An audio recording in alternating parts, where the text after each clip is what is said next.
Hello students, welcome back to our channel general studies with Anoop K Verma.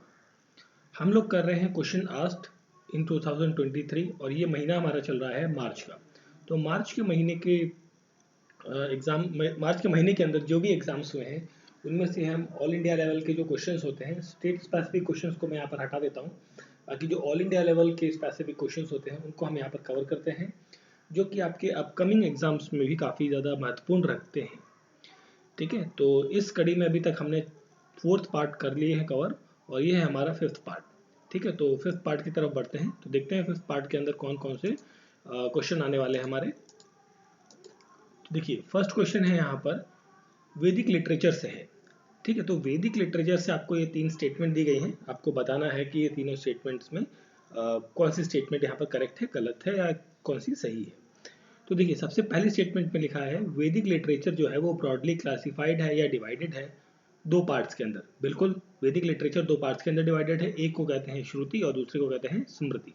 अब इसको आप दूसरे तरीके से आप समझ सकते हैं। श्रुति होता है बेसिकली अर्ली वैदिक एज या अर्ली वैदिक पीरियड। ठीक है, अर्ली वैदिक पीरियड जो कहलाता है आपका श्रुति। ठीक है, इसके अंदर जो भी जो थॉट्स हैं, जो ज्ञान है वो सुना गया, उनको कंसाइड किया गया और अनक्वेश्चनेबल ट्रूथ होता है, जिसे यहाँ पर मेंशन किया गया है। बेसिकली इसके अंदर क्या क्या चीज़ें आती हैं, इसको और अच्छे से समझने के लिए आपको ये पता होना चाहिए कि जो श्रुति है या अर्ली वैदिक पीरियड है, इसके अंदर कौन कौन सी चीज़ें आती हैं। इसके अंदर आते हैं वेद, आपके ब्रह्मणास, अरण्यक्यास और साथ में उपनिषद। ठीक है, तो ये सारी चीज़ें आपकी कहाँ पर आती हैं, अर्ली वैदिक पीरियड के अंदर, दैट इज श्रुति के अंदर। स्मृति की बात करें, स्मृति ये होता है आपका लेटर वैदिक पीरियड, लेटर वैदिक पीरियड। अब लेटर वैदिक पीरियड के अंदर भी बहुत सारी रिमेम्बरिंग थिंग्स या सप्लीमेंट्री, जो कि एक टाइम के साथ में कुछ चेंजेस भी हुए। देखिए, अर्ली वैदिक में जैसा बोला गया, जैसा बताया गया, वैसी की वैसी चीज़ें लिखी गई। बट यहाँ पर लेटर वैदिक के अंदर जो चीज़ें हैं वो थोड़ी सी मॉडिफाइड फॉर्म में भी कई बार देखने को मिलती हैं, कुछ कुछ चीज़ें। अब यहाँ पर जैसे क्या क्या चीज़ें आती हैं, यहाँ पर आता है आपका जैसे षट दर्शन पुराण आते हैं आपके यहाँ पर, इतिहास आता है, उपवेद, आपके जो वेद हैं, उपवेद तो यहाँ पर हो गए आपके, उपवेद जो है वो आपके स्मृति या लेटर वैदिक पार्ट के अंदर आते हैं। तंत्र मंत्र जो चीज़ें होती हैं, सूत्र होते हैं, उपंगा, ये सारी चीज़ें आपकी कहाँ पर आती हैं, स्मृति के अंदर आती हैं। तो ये पहली स्टेटमेंट तो आपकी क्या है, यहाँ पर करेक्ट है। सेकेंड स्टेटमेंट में लिखा है the language use in the 4 Vedas is a classical Sanskrit. अब देखिए, वे चारों वेद जो है वो क्लासिकल संस्कृत के अंदर नहीं है। अब देखिए, क्लासिकल संस्कृत का क्या मतलब होता है, यहाँ पर क्लासिकल संस्कृत के अंदर नहीं है। यहाँ पर क्लासिकल संस्कृत का मतलब ये हो गया कि ऐसी क्लास या ऐसी श्रेणी जिसके अंदर ज़्यादा मेलोडियस वॉइस हो या मोर मेलोडियस वॉइस या फुल ऑफ ट्यून्स, मूड्स, इस तरीके की जो बेसिकली कहा जाए मंद मुक्त कर देने वाली जो चीज़ें हैं, उस तरीके की बेसिकली संस्कृत भाषा है ना, जो एक बिल्कुल शालीनता के साथ बात कही जाए अपनी, जिसमें कोई भी वीर रस वाली चीज़ें ना हो। तो इस तरीके की बेसिकली, जैसे आप इसको ऐसे समझ सकते हैं कि जैसे क्लासिकल डांस होता है, उसी तरीके का ये आपका क्लासिकल संस्कृत है। तो दिस इज़ नॉट करेक्ट। मतलब जितने भी हमारे 4 वेद हैं वो सारे के सारे क्लासिकल संस्कृत के अंदर नहीं लिखे गए हैं। ठीक है, तो सेकंड स्टेटमेंट क्या है, यहाँ पर गलत है। थर्ड स्टेटमेंट है Ramayana and Mahabharata are the 2 major important component of Vedic literature. नहीं, ये देखिए वैदिक लिटरेचर का हिस्सा नहीं है। These are the major epics, these are the major epics. ठीक है, और ये एपिक्स बेसिकली इंडिया और साउथ एशिया, इन पूरे एरिया में, साउथ एशिया की बात करते हैं, मतलब जैसे हम इंडोनेशिया तक का जो एरिया है बेसिकली वहाँ तक में ये सारी चीज़ें फैली हुई हैं, रामायण और महाभारत। ठीक है, तो एक ब्रॉड सेंस में ये आपको देखने को मिलती है। ये आपका वैदिक से इसका लिटरेचर का कोई मतलब नहीं रहता है। ठीक है, तो थर्ड पॉइंट भी आपका क्या है, गलत है। और ये जो रामायण या महाभारत है किस लैंग्वेज में लिखा गया है, ये लिखा गया है संस्कृत के अंदर। ठीक है, संस्कृत लैंग्वेज के अंदर लिखी गई है। तो देखिए, फर्स्ट पॉइंट आपका सही है, बाकी दोनों गलत है। तो दोनों गलत है, दैट मीन्स आपका क्वेश्चन का करेक्ट आंसर हो जाता है option number A, only one statement is correct. The search and rescue operation initiated by the Government of India to aid Syria and Turkey after the devastating earthquake on the 6 फरवरी 2023। देखिए 6 फरवरी 2023 मतलब लगभग आज से 2 महीने पहले, ठीक है, टर्की के अंदर एक मेजर डिजास्टर होती है, बेसिकली एक अर्थक्वेक आता है, ठीक है। तो वहाँ पर भारत सरकार ने एक रेस्क्यू ऑपरेशन, ताकि वहाँ पर जो लोग पीड़ित हैं या जो लोग इस इंसिडेंट का शिकार हुए हैं उनकी मदद के लिए अपना हाथ बढ़ाया, और उसके लिए भारत ने एक ऑपरेशन शुरू किया था। उस ऑपरेशन का नाम था ऑपरेशन दोस्त, ठीक है, ऑपरेशन दोस्त। यहाँ पर क्वेश्चन का करेक्ट आंसर हो जाएगा। देखिए इस क्वेश्चन से, ऑपरेशन दोस्त से ना, जब ये इंसिडेंट हुआ है फरवरी से लेके अभी तक 31 मार्च तक, मतलब इन 2 महीनों में ये क्वेश्चन मैंने 3 पेपर्स के अंदर देखा हुआ, हो सकता है और भी पेपर्स में आया हुआ हो, बट मैंने 3 एग्जाम्स के अंदर ये सेम क्वेश्चन देखा गया है, ठीक है। तो सिंपली आपको पता है तो ये 1 मार्क आपको या 2 मार्क्स का जितने का भी क्वेश्चन है आपको डायरेक्टली ये क्वेश्चन प्रोवाइड करता है, ठीक है। ऑपरेशन दोस्त, तो इस तरीके की जो भी घटनाएं होती हैं जहाँ पर भारत अपनी सेनाओं को, देखिए ये जो ऑपरेशन दोस्त है ये किस टर्म में था, ये था in the term of medical. Bharat की जो मेडिकल टीम है, भारत की मेडिकल इन द सेंस की हम बात कर रहे हैं, आर्मी की जो मेडिकल टीम है वो यहाँ पर स्पेशली गई थी यहाँ पर जो रेस्क्यू ऑपरेशंस के लिए, ठीक है। तो ऑप्शन डी यहाँ पर क्या है करेक्ट आंसर। और एक ऑपरेशन गंगा हुआ था, ये लास्ट ईयर के न्यूज़ थी, ऑपरेशन गंगा।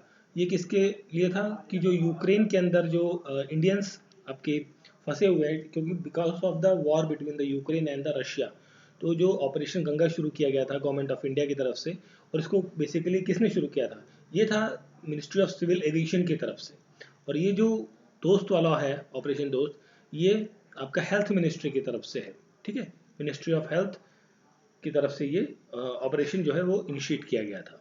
तो ऑप्शन डी यहाँ पर क्या है correct answer. Which statement regarding periplus of Erythraean sea are true, periplus of Erythraean sea are true.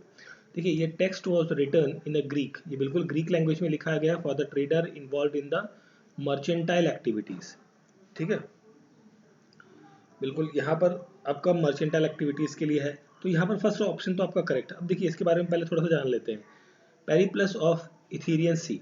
तो देखिए ये एक्चुअली एक लिखी गई है, बेसिकली किसके द्वारा लिखी गई है, ये लिखी गई है विलियम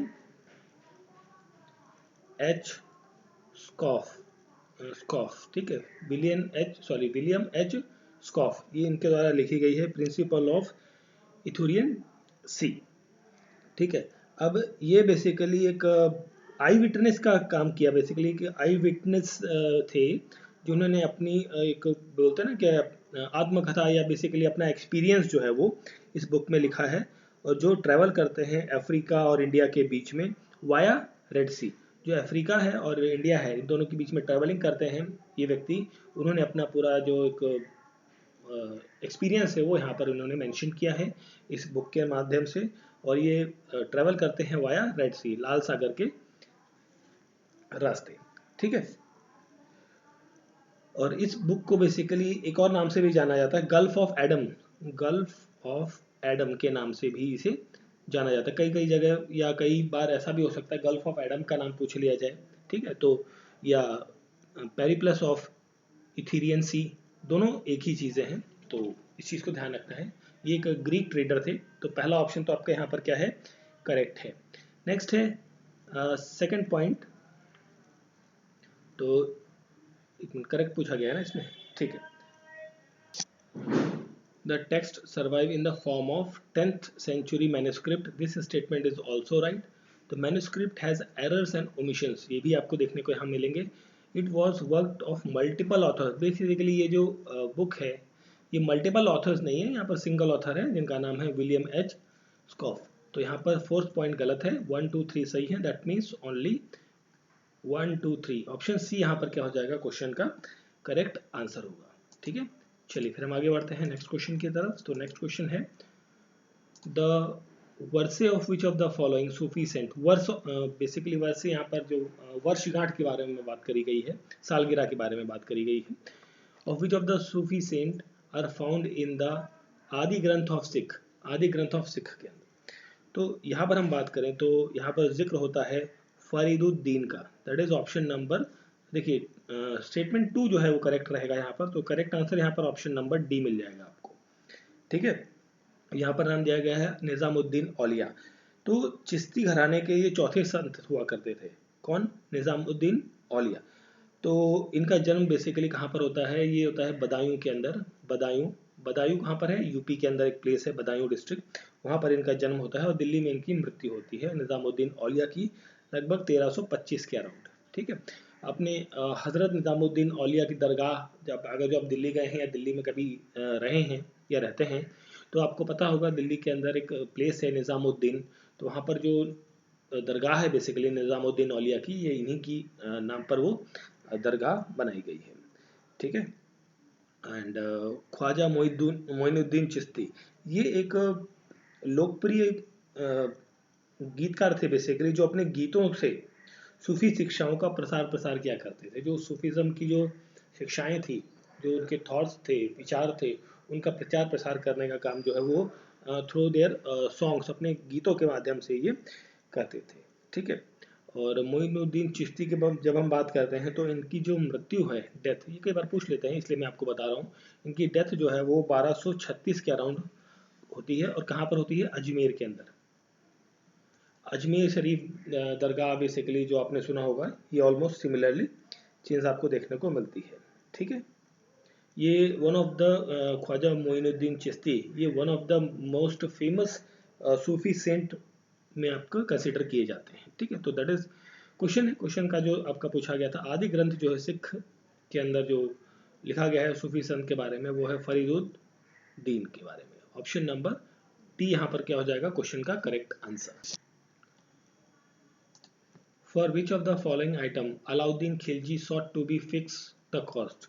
अब देखिए, फिक्स द कॉस्ट ऑफ, देखिए अलाउद्दीन खिलजी ने ना ज़्यादातर जो कमोडिटीज़ थी बेसिकली, ज़्यादातर कमोडिटीज़ की जो कॉस्ट है वो क्या कर दी थी? फिक्स कर दी थी। ठीक है। अब ये इसने क्यों किया था? क्योंकि इसने 3 टाइप की बेसिकली सेपरेट मार्केट को क्रिएट किया था, सेपरेट मार्केट्स बनाई थी 3 तरीके की। वो 3 तरीके की मार्केट कहाँ पर बनाई थी? ये बनाई थी 3 टाइप्स ऑफ मार्केट्स, यहाँ पर सेपरेट करी इसने। टाइप्स ऑफ मार्केट के बारे में यहाँ पर सेपरेशन देखने को मिलता है। ठीक है। और ये किया था इसने दिल्ली के अंदर। ठीक है। वो 3 टाइप की मार्केट कैसी थी? एक मार्केट थी आपकी जो फूड ग्रेन के लिए थी, जहाँ पर आपको अनाज वगैरह ये सब चीज़ें, राशन वगैरह ये सब मिलता है। ठीक है। एक दूसरी जो मार्केट थी वो आपका जो कॉस्टली क्लॉथ्स थे, महंगे कपड़े, उनके लिए एक मार्केट उसने बनवाई। ठीक है। और जो थर्ड मार्केट थी इसकी, ठीक है, तीसरी मार्केट, उसके अंदर जो घोड़े हैं, हॉर्सेस हैं, या जो गुलाम हैं, स्लेव्स या कैटल्स, जो गाय बकरियां, ये सब मवेशी बेसिकली जो बेचे खरीदे जाते हैं, तो उनके लिए एक मार्केट। तो इस तरीके का इसने 3 टाइप ऑफ मार्केट सिस्टम जो है वो बनाया, और उनके लिए हर चीज़ के लिए उसने क्या किया? दामों को क्या कर दिया? फिक्स कर दिया गया। ठीक है। और उसने इन सभी मार्केट में जो कंट्रोल करने के लिए एक पोस्ट बनाई, उस पोस्ट का नाम था, दैट इज द शाहमा। ठीक है। Shahna is the post to control the 3 markets. मतलब इनका जो रख रखाव है या मेंटेनेंस है, उन सब के लिए यहाँ पर अपॉइंटमेंट की गई थी। और इनके साथ साथ एक कुछ और पोस्ट अपॉइंट की गई, जैसे दीवाने रियासत और शाहना ए मंडी, ये भी अपॉइंट किए गए कि इन मार्केट्स को चेक करते रहे कि भाई यहाँ पर जो काम काज है या जो ट्रेड है बेसिकली वो प्रॉपरली सही तरीके से चल रहा है या नहीं चल रहा है। ठीक है। और जितने भी गुड्स थे यहाँ पर सेल के लिए आते थे, वो एक तरीके से ओपन मार्केट सेल बेसिकली यहाँ पर देखने को मिलती है। और इस ओपन मार्केट सेल को कहा जाता था सराय आदल। ठीक है। सराय आदल के नाम से जाना जाता था। ठीक है। तो ये सब चीज़ें थी आपका मार्केट फिक्स के लिए। तो यहाँ पर आप आते हैं क्वेश्चन के ऊपर। तो देखिए, इसने शुगर के इसमें आता है, ग्रेन के फॉर्मेट में आता है, या बेसिकली अनाज के उसमें टर्म में यूज़ किया जाता है। डायमंड आपका लग्जरी के टर्म में आता है, this is not relevant. Grain and fishes, ये सारी क्या चीज़ें हैं आपकी? ये वो चीज़ें हैं जो आपकी फूड प्रोडक्ट्स के अंदर आता है, जो मार्केट 1 हमने बात करी थी उसके अंतर्गत आते हैं। तो इनकी जो प्राइसेस है वो फिक्स कर दी गई थी किसके द्वारा? अलाउद्दीन खिलजी के द्वारा। तो 1, 3 and 4, 1, 3, 4, that is option number C हो जाएगा यहाँ पर क्वेश्चन का करेक्ट आंसर। ठीक है।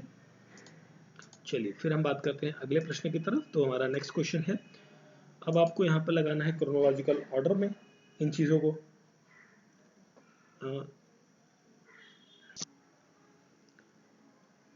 ईस्ट इंडिया एसोसिएशन, ठीक है, ईस्ट इंडिया एसोसिएशन जो लंदन की है, इसकी फॉर्मेशन बेसिकली किसके द्वारा की गई थी? ये फाउंड किया गया था दादा भाई नौरोजी के द्वारा। दादा भाई नौरोजी के द्वारा इसे फाउंड किया गया था। कब किया गया था? 1866 के अंदर, ठीक है, 1866 के अंदर इसे फाउंड किया गया था दादा भाई नौरोजी के द्वारा, ठीक है। अब यहाँ पर एक्चुअली देखिए दादा भाई नौरोजी तो थे ही, साथ में इसमें कोलैबोरेशन था किन किन लोगों का?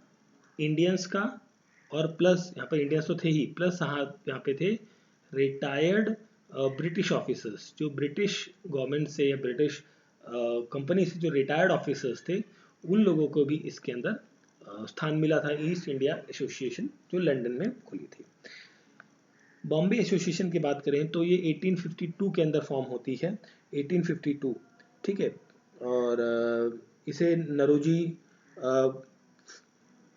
बेसिकली नौरोजी की बात करें या नारायण, दीनानाथ या बऊ, दाजी और दादा भाई, इन सभी लोगों ने मिलकर इसे ओपन किया था, मतलब शुरू किया था इसे। मद्रास महाजन सभा की बात करते हैं तो ये 1884 के अंदर पल्लवाई रघुचाई नायडू, ठीक है, या आर.एस.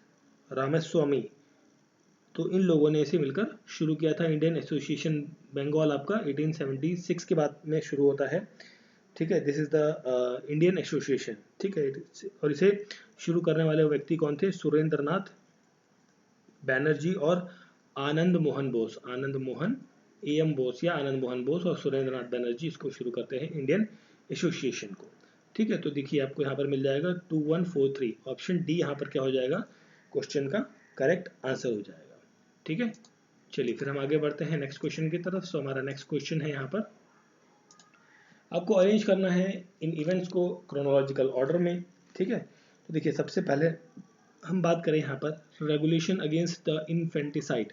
तो ये जो इन्फेंटिसाइड के अगेंस्ट जो रेगुलेशन होता है, ये आपको देखने को मिलेगा अराउंड, इसके ऊपर ना ब्रिटिश गवर्नमेंट ने कई बार कुछ कुछ बातें अपनी कही हैं, मतलब किसी का टाइम पीरियड में।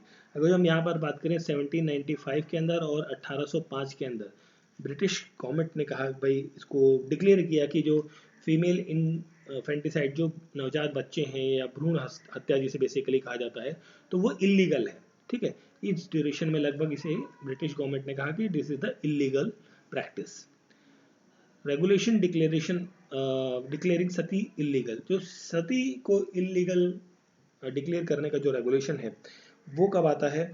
ये आता है आपका दैट इज इन 1828 के अंदर, 1829 अराउंड है, 1829 था आई थिंक, हाँ 1829 इज द करेक्ट रहेगा। और ये किसके कार्यकाल में आता है? इस टाइम पर जो गवर्नर जनरल बेसिकली कौन था? विलियम बेंटिक, ठीक है। विलियम बेंटिक जो गवर्नर जनरल था वो था 1828 से 1835 के अराउंड, ठीक है। तो ये इतने टाइम तक रहा था, उसी के बीच में ये regulation of declaring Sati illegal, ये जो एक्ट है इसके टाइम पर ही आता है, ठीक है। इसके लिए issue of gadget basically issue किया गया था, 17वां गैजेट, जिसके अंदर सती को एक इलीगल ट्रेड और पनिशेबल बनाया गया इन द क्रिमिनल कोड के अंदर, ठीक है। चलिए फिर हम आगे बात करते हैं नेक्स्ट के Hindu window remarriage act. Hindu window remarriage act के बारे में जब हम बात करते हैं तो ये 1856 के अंदर होता है, ठीक है। और इस टाइम पर जो लॉर्ड गवर्नर था उसका नाम था I think Canning, Lord Canning, ठीक है, लॉर्ड कैनिंग गवर्नर था। अब देखिए यहाँ पर दो लोगों का नाम आएगा जब हिंदू विडो रीमैरिज एक्ट आएगा ना, जब कभी इसके बारे में बात करी जाती है तो दो लोगों का नाम आता है। एक तो लॉर्ड कैनिंग आता है। लॉर्ड कैनिंग ने क्या किया था? बेसिकली इसको पास किया था, इस एक्ट को। बट इस एक्ट को ड्राफ्ट करने वाला जो व्यक्ति था वो था डलहौजी, लॉर्ड डलहौजी, ठीक है। डलहौजी ने इस एक्ट को ड्राफ्ट किया था, बट पास करवाने वाला व्यक्ति था लॉर्ड कैनिंग, ठीक है। और अबॉलिशन ऑफ स्लेवरी जो है वो आपका 1833 के अराउंड आपको देखने को मिलता है। तो यहाँ पर ये टाइम पीरियड और बाकी चीज़ें आपको पता लग गई हैं। तो यहाँ पर जो करेक्ट आंसर क्रोनोलॉजिकली बनेगा वो बनेगा आपका that is 1243, option number B हो जाएगा यहाँ पर क्वेश्चन का correct answer. Okay, arrange the following anti British uprising in the chronological order. देखिए अब ये जितने भी अपराइजिंग्स हैं ये मोस्टली रिलेटेड है with the north eastern state of Assam से रिलेटेड है, ठीक है। ये सारे अपराइजिंग्स या विद्रोह बेसिकली जो है वो असम के अंदर होते हैं, और बेसिकली किस चीज़ के विरोध है, विद्रोह है बेसिकली किसान आंदोलन है कहा जाए तो, ठीक है। तो यहाँ पर जो पथारू घाट जो अपराइजिंग है, ये विद्रोह जो है ये 1894 के अराउंड आपको देखने को मिलता है, ठीक है। बैटल ऑफ पथारू घाट के नाम से भी इसे जाना जाता है, ठीक है। नियर गुवाहाटी जो है आपका, गुवाहाटी के आसपास ही आपको देखने को मिलता है। फुलागुरी अपराइजिंग जो है ये आपको देखने को मिलती है 1861 के अराउंड में, ठीक है। ये सारा वही नॉर्थ ईस्ट या आसाम का जितना भी एरिया था वहीं पर ये सारे विद्रोह जो है आपको छुटपुट विद्रोह या अपराइजिंग देखने को मिलते हैं। एंड रांगिया अपराइजिंग ये आपको देखने को मिलेगा 1893 टू 94 के अराउंड, ठीक है, 1893-94, तो इस दौरान देखने को मिलता है। तो अब यहाँ पर क्रोनोलॉजी पे आपको लगाना है, तो आप यहाँ से कह सकते हैं दैट इज 94 यहाँ पर है, दैट इज आपका सेकेंड 3-1 दैट इज ऑप्शन यहाँ पर क्या हो जाएगा, बी हो जाएगा यहाँ पर क्वेश्चन का करेक्ट आंसर, ठीक है। चलिए फिर हम आगे बात कर लेते हैं नेक्स्ट क्वेश्चन की। Okay, which of the following qualification, कौन सी क्वालिफिकेशन है necessary for the office of the vice president of India as per the Indian constitution. देखिए इसके लिए वाइस प्रेसिडेंट के लिए क्या होना चाहिए, एक तो सिटीजन होना चाहिए भाई भारत का, ठीक है। दूसरा क्या होना चाहिए, 35 ईयर्स की एज होनी चाहिए, not hold office of profit, ठीक है, ऑफिस ऑफ प्रॉफिट नहीं होना चाहिए। ये सब कुछ क्वालिफिकेशंस हैं जो होनी चाहिए, तो आप इलेक्शन लड़ सकते हैं किसका, एज अ वाइस प्रेसिडेंट का। Must be a citizen of India, बिल्कुल ये तो सही है। Must be a member of Rajya Sabha, देखिए मेंबर ऑफ राज्यसभा नहीं होगा वो, क्योंकि देखिए अभी हम बात करें तो भारत के देश में जो राज्यसभा है, राज्यसभा या अपर हाउस, उसमें कितनी सीटें हैं, ये टोटल सीटें हैं मैक्सिमम 250 सीटें हैं, ठीक है। एट प्रेजेंट कितने लोग हैं, 245 लोग हैं, ठीक है। जिसमें से 238 आई थिंक नहीं 238 नहीं 233, ठीक है, 233 तो इलेक्ट होते हैं, बाकी 12 को नॉमिनेट किया जाता है। कौन नॉमिनेट करते हैं, प्रेसिडेंट, ठीक है। तो यहाँ पर जो टोटल स्ट्रेंथ है एट प्रेजेंट 245 है, बट जो हमारे वाइस प्रेसिडेंट होते हैं वो राज्यसभा के क्या होते हैं, एक्स ऑफिशियो चेयरपर्सन होते हैं ये, ठीक है। He is not the member of Rajya Sabha, ये राज्यसभा में चुनकर नहीं आते, इनका इलेक्शन अलग होता है, सेपरेट होता है। तो मतलब हम यहाँ पर बात करें तो टोटल स्ट्रेंथ की बात करें तो कितनी होती है राज्यसभा की, वो होती है 245 + 1, ठीक है। +1 कौन है, ये आपके उपराष्ट्रपति, ठीक है। ये मेंबर नहीं होते राज्यसभा के, but still he is a ex officio chairperson, ठीक है। तो he must be a member of Rajya Sabha, ये स्टेटमेंट आपकी क्या है, गलत है, ठीक है। एंड ओके, यहाँ पर हम पहला गलत है, पहला सही है, सेकंड गलत है, थर्ड में है 35 ईयर्स की एज होनी चाहिए यहाँ पर, तो 35 ईयर्स की एज की बिल्कुल 1 और 3 करेक्ट है, 1 और 3 that is option number B हो जाएगा यहाँ क्वेश्चन का करेक्ट आंसर, ठीक है। चलिए फिर आगे बढ़ते हैं नेक्स्ट क्वेश्चन पे।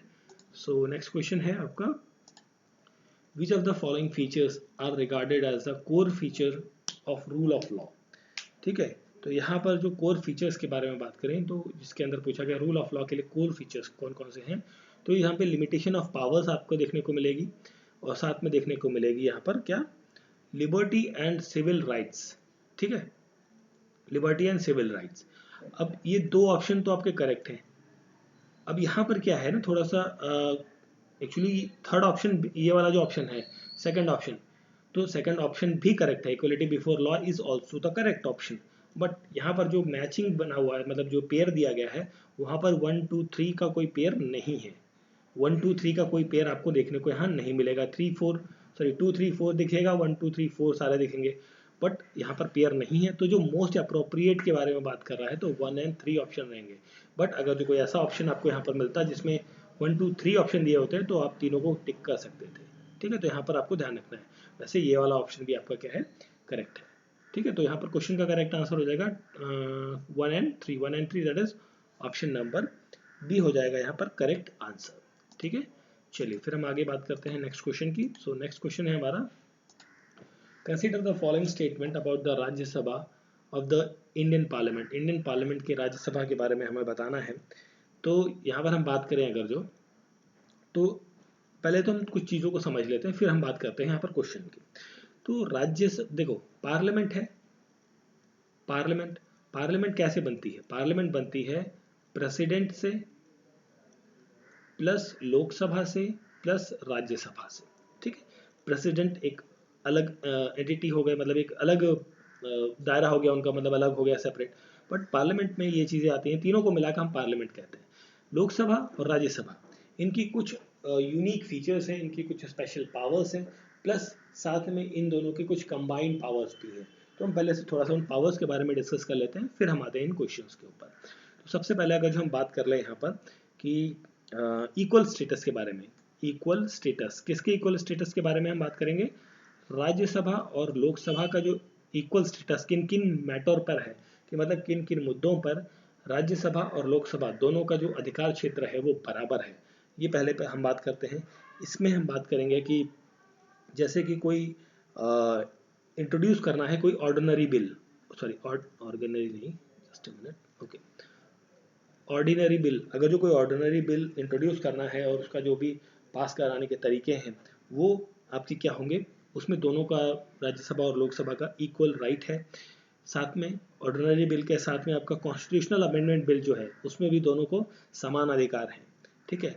फाइनेंशियल बिल, फाइनेंशियल बिल जिसके अंदर एक्सपेंडिचर इन्वॉल्व होगा, ठीक है। अब एक्सपेंडिचर इन्वॉल्व, फाइनेंशियल बिल जो है बेसिकली आप कहेंगे कि ये तो लोकसभा का ही क्षेत्र है, बट यहाँ पर जो है इसमें इंक्लूड होगा जिसके अंदर एक्सपेंडिचर इन्वॉल्व होगा। स्पेशली हम बात करेंगे जब हमें कंसोलिडेटेड फंड ऑफ इंडिया से पैसा निकालना है, वहाँ से खर्च करना है, तो हमें यहाँ पर दोनों लोगों की ज़रूरत पड़ेगी, दोनों लोगों को मेजॉरिटी में अपना मत देना होगा, ठीक है। और इसके बाद हम बात करें इलेक्शन के बारे में।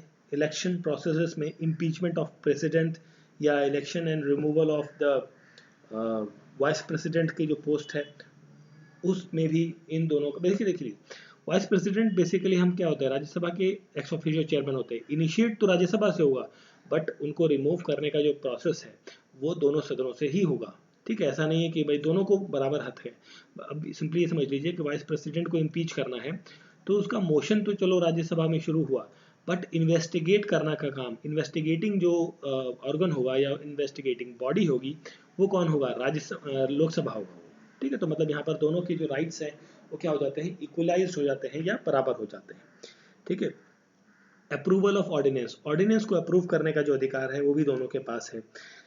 और सैंक्शन ऑफ मिनिस्ट्री, जो मिनिस्ट्री सैंक्शन करने का जो हक है वो भी दोनों के पास है, ठीक है। और जैसे कॉन्स्टिट्यूशनल बॉडीज हो गई, ठीक है, रिपोर्ट करना, basically consideration of reports of constitutional bodies जैसे कि फाइनेंस कमीशन, यूपीएससी या सीएजी, ये सब चीज़ें यहाँ पर इंक्लूड रहती है। एनलार्जमेंट ऑफ ज्यूरिडिक्शन जो है सुप्रीम कोर्ट का या यूपीएससी का, वो भी आपको देखने को मिलेगा दोनों के अंदर, दोनों केसेस के अंदर, ठीक है। तो ये कुछ इंपॉर्टेंट पॉइंट्स है जहाँ पर राज्यसभा और लोकसभा का दोनों का क्षेत्र अधिकार जो है वो बराबर है, ठीक है। अब अनइक्वल के बारे में बात कर लेते हैं थोड़ा सा। ये था अनइक्वल, ये सॉरी इसको हम ड्रॉप कर लेते हैं फिर बात करते हैं। वो था इक्वल, अब हम बात करते हैं अनइक्वल की, अनइक्वल स्टेटस के बारे में। अब देखिए अनइक्वल स्टेटस के बारे में बात करें तो मनी बिल जो है, मनी बिल वो सिर्फ आपका कहाँ पर इशू हो सकता है या इंट्रोड्यूस हो सकता है, that is only in the Lok Sabha. Rajya Sabha ना ही मनी बिल में कोई अमेंडमेंट कर सकती है, ना ही कोई उसको रिपील कर सकती है, मतलब उसको खारिज करने का भी अधिकार जो है वो राज्यसभा के पास नहीं है। और अगर जो राज्यसभा मनी बिल को 14 दिन तक अपने पास रखती है तो ये माना जाता है कि वो ऑटोमेटिकली पास हो गया है राज्यसभा से भी, ठीक है। फाइनेंशियल बिल, यहाँ पर देखिए अभी हमने बात करी थी पिछले वाले पार्ट में जो इक्वल वाला सेक्शन था उसमें फाइनेंशियल बिल, यहाँ पर financial bill not containing solely matters, ठीक है। मतलब यहाँ पर सिर्फ जो है फाइनेंशियल बिल वो वाले आएंगे जो कि आर्टिकल 110 से रिलेटेड होंगे, ठीक है, जो सिर्फ लोकसभा के अंदर इंक्लूडेड रहेंगे, ठीक है। स्पीकर जो है लोकसभा की, वो स्पीकर की बात करें, स्पीकर ऑफ लोकसभा जो है वो क्या करते हैं, प्रेसाइड करते हैं, अध्यक्षता करते हैं किसको, joint sitting of the parliament को बेसिकली वो करते हैं, ठीक है, अध्यक्षता करते हैं। अब रेजोल्यूशन ऑफ बेसिकली जो नेशनल इमरजेंसी अगर जो लगी है तो उसको डिसकंटिन्यू करना है, ख़त्म करना है, तो उसका जो बेसिकली मोटा मोटा जो अधिकार है वो किसके पास है, लोकसभा के पास होता है, ठीक है, तो नो कॉन्फिडेंस मोशन वाला जो हिस्सा होता है वो भी आपने जनरली देखा होगा कि लोकसभा के अंदर ही देखने को मिलता है। ठीक है, ये तो हो गई अनइक्वल इक्वल। अब एक चीज और आती है यहाँ पर, स्पेशल पावर्स किसकी, स्पेशल, देखिए या अनइक्वल कह लीजिए या फिर आप कह लीजिए कि ये थी special powers of the Lok Sabha. अब हम स्पेशल पावर्स ऑफ राज्यसभा के बारे में बात करें तो यहाँ पर आपको देखने को मिलेगी कि स्टेट लिस्ट जो होती है, स्टेट लिस्ट, उसके स्टेट लिस्ट के ऊपर जो कानून बना सकती है वो राज्यसभा बना सकती है। जो इसका अधिकार राज्यसभा को किस मिला है, आर्टिकल 241 के अंतर्गत ये अधिकार मिला है उसको राज्यसभा को कि भाई स्टेट लिस्ट के अंदर जो सब्जेक्ट है उस पर वो अपना कानून बना सकती है। जब उसको जरूरत लगती है कि भाई स्टेट काम नहीं कर रहा है सही से, तो राज्यसभा इसमें हस्तक्षेप करती है। क्रिएट कर सकता है राज्यसभा ऑल इंडिया, कोई भी नई all India services, all India services जो है वो कोई नई पोस्ट क्रिएट कर सकता है थ्रू द आर्टिकल 312 के तहत। ठीक है, वाइस प्रेसिडेंट को रिमूव करना है, उस रिमूवल को इनिशिएट कहाँ पर किया जाएगा, वो कहाँ किया जाएगा, वो आपका किया जाएगा राज्यसभा के अंदर। ठीक है, तो ये कुछ स्पेशल पावर्स हो गई आपकी राज्यसभा की। यहाँ पर हमने बात कर ली कि कुछ स्पेशल पावर लोकसभा की, और ये जो इक्वल कंट्रीब्यूशन था दोनों का कि भाई दोनों जगहों पे आपका इक्वल कंट्रीब्यूशन रहेगा दोनों सदनों का। एक चीज़ और, जो ज्वाइंट सिटिंग होती है या ज्वाइंट सेशन होता है पार्लियामेंट का, वो सिर्फ और सिर्फ एप्लीकेबल है in case of the ordinary bill. Ordinary bill है तो उसी केस में सिर्फ ज्वाइंट सेशन होगा। अदरवाइज कोई कॉन्स्टिट्यूशनल अमेंडमेंट बिल है या मनी बिल है या कोई सा भी अदर बिल है तो उस केस में ये एप्लीकेबल नहीं होता है। ये चीज़ भी आपको ध्यान रखनी है। ठीक है, चलिए फिर अब आते हैं क्वेश्चन के ऊपर। तो क्वेश्चन में आपसे पूछा है राज्यसभा से संबंधित आपको पार्लियामेंट के बारे में बताना है। तो Rajya Sabha has no power either to reject और to amend the money bill. बिल्कुल उसके पास कोई पावर ऐसी है ही नहीं। ठीक है, ये सर करेक्ट है, अभी हमने बात करी थी। Rajya Sabha can not vote in the demand of grant. ठीक है, राज्यसभा जो ग्रांट के डिमांड में भी कोई वोट नहीं कर सकता है। This is also a correct one. ठीक है, Rajya Sabha can not discuss the annual financial statement. ठीक है, एनुअल फाइनेंशियल स्टेटमेंट में भी डिस्कस नहीं कर सकता है। ठीक है, so this is also the correct one. Next है, if the question arises regarding whether money bill is a money bill और not, the decision of the chairperson of Rajya Sabha. देखिए चेयरपर्सन ऑफ राज्यसभा नहीं, देखो बिल जो है पहली बात तो वो प्रेसिडेंट की अनुमति के साथ आता है। उसके बाद जो लोकसभा के स्पीकर होंगे वो बिल को कहेंगे कि भाई ये मनी बिल है या नहीं है, उनका डिसीजन जो होगा वो फाइनल होता है। ठीक है, तो लोकसभा के स्पीकर का यहाँ पर काम रहता है, नॉट फॉर द राज्यसभा। तो 1 2 3 करेक्ट है। That sorry just a minute, मैं कुछ ओके थोड़ा सा यहाँ पर गड़बड़ हो गई थी, इसको जरा थोड़ा सा फिर से करेक्ट करेंगे। एक्चुअली एक स्टेटमेंट में गलत बता गया आपको, पहला और सेकंड तो सही है। ये जो थर्ड स्टेटमेंट था ना, राज्यसभा कैन नॉट डिस्कस, ये it can be discuss. Annual financial statement जो होगी ना, इस पर जो राज्यसभा है उसके अंदर भी डिस्कशन होता है, तो कैन नॉट नहीं होगा, तो ये स्टेटमेंट आपकी गलत हो जाती है। ठीक है, ये मैं आपको थोड़ा गलत बता गया बीच में, तो इस चीज़ को जरूर करेक्ट कर लेंगे। तो if question arises regarding whether money bill is a money bill और not, the decision of the chairperson of Rajya Sabha shall not be final. भाई जाहिर सी बात है शेल नॉट बी फाइनल है ना। ओके ठीक है, तो ये नॉट मेरे से मिस हो गया था, शेल नॉट बी फाइनल लिखा गया ना, तो भाई जाहिर सी बात है लोकसभा वाले का काम है ये, लोक राज्यसभा का तो काम है नहीं, जाहिर सी बात है। तो ये स्टेटमेंट भी आपकी क्या हो जाती है, करेक्ट हो जाती है। तो 1 3 एंड 4 करेक्ट है, that means 1 2 and 4 sorry not 3, तो ऑप्शन सी यहाँ पर क्या हो जाएगा, क्वेश्चन का करेक्ट आंसर हो जाएगा। ठीक है, so this is the part 5 of the March month question asked in 2023। I hope so video अच्छा लगा होगा, तो प्लीज़ लाइक शेयर और सब्सक्राइब जरूर करें। मिलते हैं नेक्स्ट पार्ट के अंदर जल्दी। Thank you for watching.